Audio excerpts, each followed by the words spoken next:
Well, we have now Wisconsin Congressman Bryan Steil joining us. Congressman, Donald Trump this week has been specific. He says getting the big, beautiful bill passed and his tax cuts extended is now the #1 priority. He said maybe even more important than tariffs.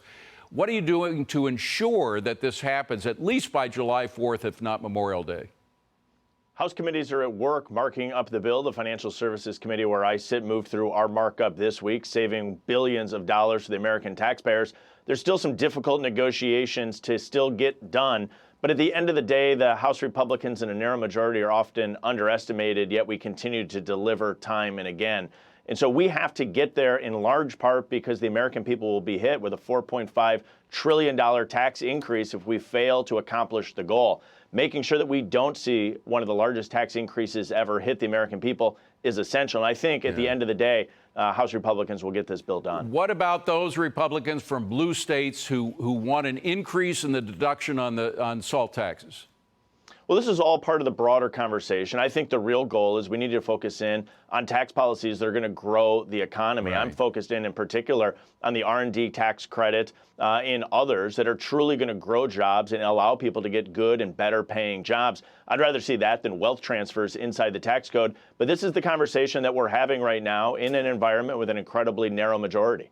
One of those things that could has a big "cut me" sign on it, for at least in terms of this administration, are all the parts of the inflation, so-called Inflation Reduction Act, which didn't reduce inflation. That was just more spending on green energy. Can you pretty much cut that out of the budget? There's plenty of meat on the bone in the Green Deal scam that was passed by the Biden administration with Democratic votes to make sure that we're cutting spending. Some of that is wasteful spending inside the tax code. We could look at the $7,500 tax credit the federal government was giving individuals who bought brand new electric vehicles. I don't have a problem if somebody wants to go buy an electric vehicle.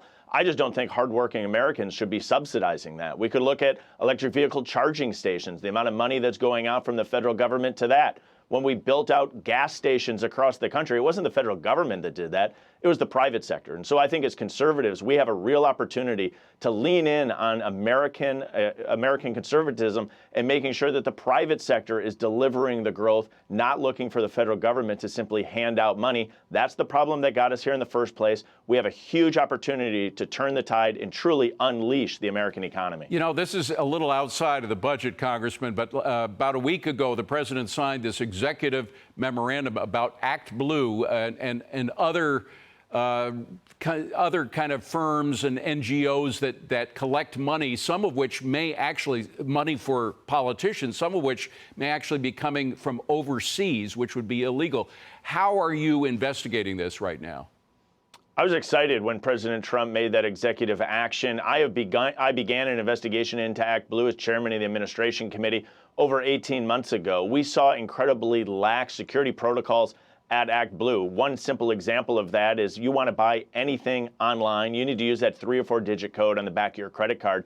When I began my investigation, right, Act Blue wasn't even requiring that. This is all about making sure that people are not laundering money in someone else's name into political contributions. Americans deserve to have confidence that the money inside the campaign finance system is at a minimum from the individual who it says is making the donation. And certainly not from people overseas. Congressman, thank you very much for being here. Appreciate it. Good luck to you.